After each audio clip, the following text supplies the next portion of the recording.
ഗുരുതര ആരോഗ്യ പാരിസ്ഥിതിക പ്രശ്നങ്ങൾക്ക് വഴിവെച്ചേക്കുമെങ്കിലും അധികൃതർ വേണ്ട നടപടികൾ സ്വീകരിക്കുന്നില്ല.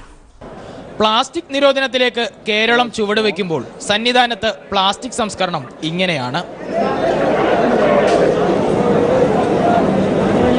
ക്യാൻസറിലേക്ക് വരെ വഴിവെച്ചേക്കാവുന്ന ഗുരുതര ആരോഗ്യ പ്രശ്നങ്ങളാണ് 24 മണിക്കൂറും പ്രവർത്തിക്കുന്ന ഈ പ്ലാന്റുകൾ സൃഷ്ടിക്കുന്നത്. ഇങ്ങനെ എരിഞ്ഞടങ്ങുന്ന പ്ലാസ്റ്റിക്കിൽ നിന്നുള്ള പുക വ്യാപിക്കുന്നത് സന്നിധാനത്തേക്കും സംരക്ഷിത വനമേഖലയിലേക്കുമാണ്. ഇതുമൂലമുണ്ടാകുന്ന പാരിസ്ഥിതിക പ്രശ്നങ്ങളെപ്പറ്റി അറിയാത്തവരല്ല അധികൃതർ. എന്നിട്ടും മൗനം തുടരുന്നു. ഇതെല്ലാം നമ്മളിവിടെ സെഗ്രിഗേറ്റ് ചെയ്യുന്നുണ്ട്. പക്ഷെ അതിനെ വീണ്ടും അത് പ്രോസസ്സ് ചെയ്യുന്നതിന് കുറച്ചുകൂടെ നവീനമായിട്ടുള്ള ടെക്നോളജി നമ്മൾ സ്വീകരിക്കുന്നുണ്ടോ എന്നുള്ളതിനെക്കുറിച്ച് നമുക്ക് സംശയമുണ്ട്. 24 മണിക്കൂറും പ്രവർത്തിക്കുന്ന ഇതുപോലെയുള്ള 3 യൂണിറ്റുകളാണ് സന്നിധാനത്തുള്ളത്. ആരോഗ്യ പ്രശ്നങ്ങൾ മൂലം തൊഴിലാളികളെ പോലും ആവശ്യത്തിന് ലഭിക്കാത്ത അവസ്ഥയാണ് ഇത്തരം പ്ലാന്റുകളിൽ.